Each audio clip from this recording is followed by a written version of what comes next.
RMC, Apolline Matin.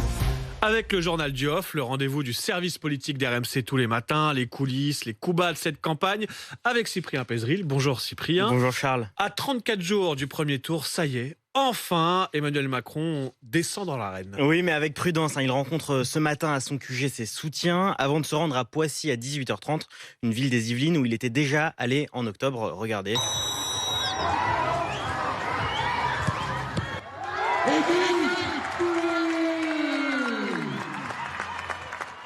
Magnifique pénalty présidentiel lui, avec un gardien de but complice. C'est bien lui qui marque. C'était pour un match de foot et ce soir, ce sera presque comme s'il jouait à domicile. Il était d'ailleurs arrivé largement en tête en 2017 à Poissy. Cette fois, il y va pour, je cite, engager une conversation avec les habitants autour de sujets qu'ils choisiront. Voilà ce que nous dit son équipe.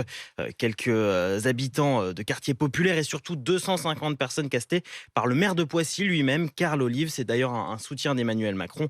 Il a sollicité les membres de ces trois associations, Cœur de Poissy, Poissy de toutes nos forces et Génération Terrain. Regardez, ils ont même reçu un mail d'invitation, c'est un document RMC. D'ailleurs, le maire conclut en slogan « On ne lâche rien », comme si c'était un slogan de supporter. Oui, c'est ça, c'est le maire, attention, soutien d'Emmanuel Macron qui a casté les habitants. Exactement. Qui poseront des questions à Emmanuel Macron. Ce sera une sorte de remake du grand débat. Oui, des Français, des questions et Macron seul en scène pour répondre. Le grand débat, ça a été le point de bascule de son quinquennat. Sa capacité d'écoute a fait la différence, commente un ami. Un échange donc ce soir, surtout pas un meeting, promet son équipe et encore moins une présentation de programme. L'heure n'est pas encore aux propositions thématiques, prévient un proche, mais ça viendra rapidement. La première version du programme est même déjà chez l'imprimeur. Oui, en fait, pour l'instant, Emmanuel Macron ne prend pas beaucoup de risques. Oui, mais les stratèges de son parti l'assument. Dans les sondages, il a 30% d'intention, presque le double de Marine Le Pen et un score en hausse dans ce contexte de guerre en Ukraine. Ça veut dire que les Français approuvent son choix de rester en hauteur et d'assumer sa fonction, certifie un cadre de la campagne. Mais Emmanuel Macron le dit lui-même en vidéo, il veut de la confrontation. Je pense qu'il faut que le débat puisse se conduire et que moi aussi, en tant que candidat aussi, je puisse expliquer, convaincre, proposer, être attaqué, critiqué, contesté, répondre à la controverse, m'y livrer moi-même. On va préciser que c'est un extrait de sa série YouTube, c'est ça qui s'appelle ? Exactement, qui s'appelle Le Candidat. Le Candidat, voilà. Le Candidat, c'était l'épisode 1 vendredi dernier. On va avoir le droit aux épisodes comme ça au fil des semaines. Exactement. Des débats d'ailleurs, c'est ce que réclament en cœur ses supporters, ses adversaires, pardon. Ouais, on ne ferme plus la porte tant que ce n'est pas une confrontation stérile, garantie à un proche qui promet des moments de télévision avec des Français et des candidats. Reste donc à déterminer les formats et un marcheur fait même le serment. Sa campagne, ça va être comme à la Samaritaine. Il s'y passe toujours quelque chose.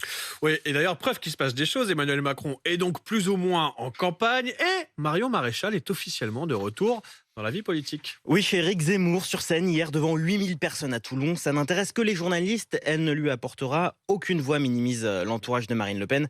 Un autre ajoute, j'ai été proche de Marion, c'est un glaçon. Je n'ai jamais réussi à trouver son cœur en train de battre.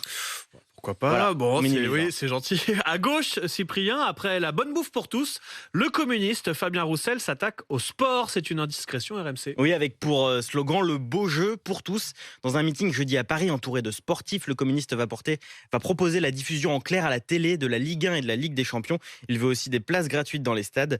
Fabien aime avant tout voir briller. Pour ajouter la Formule 1 et tout, tant qu'on y est dans les propositions des magots. Le rugby aussi, s'il vous plaît. Oui, voilà. en tout cas, son entourage vraiment joue le storytelling. Fabien aime avant tout voir briller les yeux des spectateurs. D'ailleurs, Fabien Roussel, vous ne le savez peut-être pas, mais c'est un ancien champion de gymnastique. Regardez, il fait des performances. Ah oui, c'est bien lui. Magnifique salto. Exactement, l'été dernier en Corse, parfaitement exécuté. Ses équipes sont d'ailleurs même parties à la recherche de photos de lui en combinaison moulante des archives. J'imagine, Karl, que vous avez hâte de les voir. Ah bah on les diffusera évidemment sur RMC Story si on trouve. Mais je suis pas sûr que tous les candidats soient capables du salto arrière en partant d'un rocher comme ça. En tout cas, moi j'en serais bien incapable. Donc respect à Fabien. Je vois Quentin qui me regarde parce que Quentin est le roi du salto. La vidéo du salto de Quentin, c'est bientôt aussi sur RMC Story. Merci Cyprien pour toutes ces indiscrétions. Dans les coulisses de la campagne présidentielle, on poursuit tout de suite sur RMC Story avec les meilleurs moments d'Apolline Matin.